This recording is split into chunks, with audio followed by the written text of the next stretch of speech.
This is special guest star, lastmanblanding, with JL7 Gamers, the actual hostess of this page.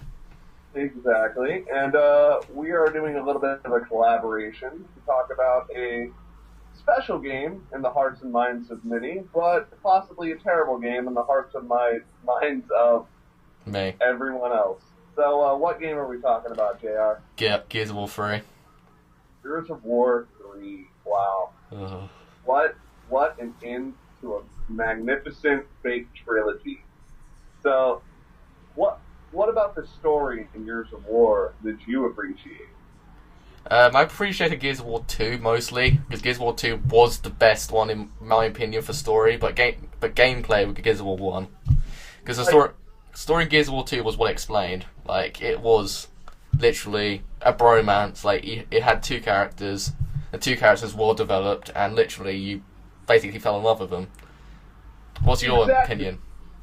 The problem I had with and this is just talking about what led up to this book. The problem I had with Gears of War 2 was that, well, yes, it did expand the story. It added too many characters that you felt that you were supposed to have a connection to, but you never knew them from Gears of War 1. Yeah. So, like, when Ty killed himself, or when Carmine got eaten, it really didn't give me that big of an impact. And plus, I hated the fact that I was always stuck in a cave. It's like, I appreciate the story and the ambience, but when you're stuck in a cave throughout almost the entire game, it really takes away from it. So I was hoping Gears of War 3 would do the same thing, but in other areas. So did it manage to do that for you? It kind of went away from, like you're saying, like the caves. It kind of went into wide open vistas. Like you had the ship, like the main ship, you kind of like started on, which was kind of a difference between Gears of War 1 and 2. Gears of War 2 started in the city, this one started in the ship, the other one started in the city as well. So you can kind of see they're differentiating with environments. But on the other hand, it just kind of got repetitive over time. Like, it would keep on doing the same kind of things, like recurring enemies kept on coming up. Like, they should just really, like, do a variety of more enemies. Like, they literally just put, like, probably about 4 different enemies in the whole game. Like, that's what kind of annoyed me a little bit. It's like, the enemies, while I thought that the diversity of the enemies were good, I was upset that they didn't give you nearly as many of them to fight. You know? Yeah. Like they had some very interesting lambent creatures, do you remember the gunkers or whatever, the big fucking boomer ones? Yeah. It's like, they were really interesting enemies, and I wish that I had seen more like that, but the game didn't give me that. And yeah, I understand. In terms of repetition, I do agree, because after a while, I didn't actually feel like I was in that much danger. I'm sorry, but it's like, after I just plow through an entire fucking group of like 40 lambents, these monsters that are supposed to be like the most destructive things in the whole world, after I kill like 40 of them, no fucking problem, you kind of lose that intensity, it's not nearly as groundbreaking as what you think it would be. Yeah. Just because it's just like Gears of War 1 and 2, but with enemies that have a different blood color and a different fucking palette swap. And it's kind of, So what did you feel about it? I literally did not like the game entirely. Like, I could not stand it. It must have been an effect I had, like, later on in, like, my lifetime, that I got really annoyed with first-person shooters and third-person. Like, at least certain games trigger with me with third-person shooters and first. It's just like Gears of War kind of went from amazing to to what the hell, what have you done, kind of thing, for my opinion. I heard that when you had actually first bought the game, I remember talking with you about it, and you had said that you hated the armor designs for Marcus Phoenix. Yeah, it looked pretty retarded. It looked like they just gone back. It looked like they're wearing satchels the whole time. It's just like they were wearing basically the original good design of it. Just cut the arms off, literally. That's all they did. Yeah. I noticed that. It's like, I actually noticed that the stitching on his like gauntlets was like 2D. It wasn't even like an actual effect. It was like just kind of put in there like to make it look more detailed, but it looked almost like Xbox-ish. Yeah. You know? And I don't understand how just because the world goes to shit, you just lose your sleeves. I mean, if they want to change the outfits that badly, then literally just give the characters completely new outfits. Yeah, I understand. And one thing that other annoyed me was, is why Anya was there. I don't understand why did she go from a secretary kind of thing to like a complete badass. I don't understand right? it. Like, what the fuck? And like, dude, you'd think that she wouldn't even be able to hold those fucking guns. It literally annoyed me. I was like, why is she there? It's like, if she's not serve a purpose. We saw her like once in the very first game for like 20 seconds. Okay? And like, now they're trying to make us really believe. And then I hated the fact that like Sam got involved, and like we were supposed to think that Sam and Dom had this big relationship, and it was like it didn't stick. It's like I hated the fact that later on in the game you had characters that were following you on the very last mission of all things that you didn't even know, like Jace. Who the fuck is Jace? I know some characters just weren't explained. Like they didn't really serve a purpose in the whole game. They really didn't. They were just there. Because they could have literally just kept it to Marcus and Dom, and I could have loved the game, because I love Marcus and Dom as characters. Marcus, Dom, Baird, and Cole, because that's all anyone wanted to see. I know it's a bro fest, okay? I get that, it's a bro fest, but at least let them play the last mission together. I mean, they've been traveling through 3 games just to get to this point, and you didn't even have them fighting together. I know. You know? It's like, what the fuck? It's like, that's so anticlimactic. I mean, in the story itself...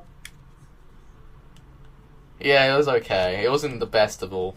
It could have been better. It felt like Halo 3, basically, in my opinion. Like, I don't know, like, forced the way through the game, I didn't even know who the enemy was, to tell you the truth. I totally lost focus. Because some of the... I didn't know what the fuck the Borg Queen was doing. Yeah. I didn't know what the fuck I didn't know what Marcus's dad was doing. I didn't know what the Lambent were. I didn't understand it. It's like they didn't like the Queen. They didn't even explain her. I know. I get it. It didn't even explain her. It's like they built up to Gears of War 2, and in Gears of War 2 was this big fucking thing. They're like the Queen, the Queen, the Queen, the Queen, the Queen, like all the way through the fucking game. And then when we finally get to her in the third game, they don't even explain. They just fucking.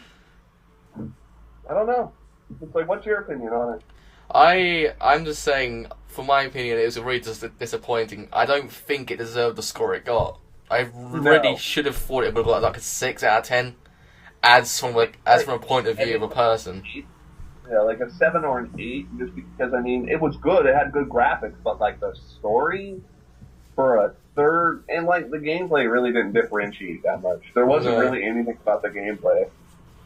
Like, I know it's literally run and gun. Too. And it's literally, they only had like one new gun that was like a difference between the Lancer, and that was just the really precursor Lancer, which was just a knife on the bottom of it. Yeah, it's like, and I wish that they had done more shit like that, you know? Why not have like a retro weapon for everything? Better yet, like, you know how they had changed the hammer burst through every game? Yeah. Why not just, like, give you the original hammer burst, the hammer burst from the second game and the third game? Because the hammer burst in the original was epic. Yeah, dude, it's like, why not just have, like, Mach 3, Mach 2, and Mach 1, you know? It's like, fuck, dude, they could have done that, but they didn't. It was like, it felt like they really got lazy. Like, they really started dragging their feet and expecting all the hype to make it a game. Yeah, basically, Cliff Blazinski got a bit too cocky as well. I can tell that. It's like Cliff really did get cocky towards the end of it. It's like, I don't know. This all leads up to Judgment, though. What do you think of that? I don't think it's going to be that good. Literally, People Can Fly is a really talented developer, but I don't think it's going to be like a new epic game. It's going to be like... It's going to be the same thing. It's going to be like Assassin's Creed. Like how they went from Assassin's Creed 2 to Brotherhood to Revelations. It just got boring. You know, it's the same thing. It's like, that's what kind of fucking got me with games like that. It's like, you can't make 3 games, because, I mean, it's like, you know that the main character isn't gonna die. I know. Okay? You have no fear that Coltrane or Baird are gonna die, and any other new character that gets introduced, they're probably gonna die. Yeah, I know. You know? It's like, it seems like they're just gonna bank off of, oh, well, your team members will die in this one. And it's like, it's so fucking cheesy. I don't know. And plus, Baird is such a douche. I didn't even like Baird. I thought he was okay. Baird was the punching bag of the first game, dude. Baird was literally the blunt of all jokes in the first game.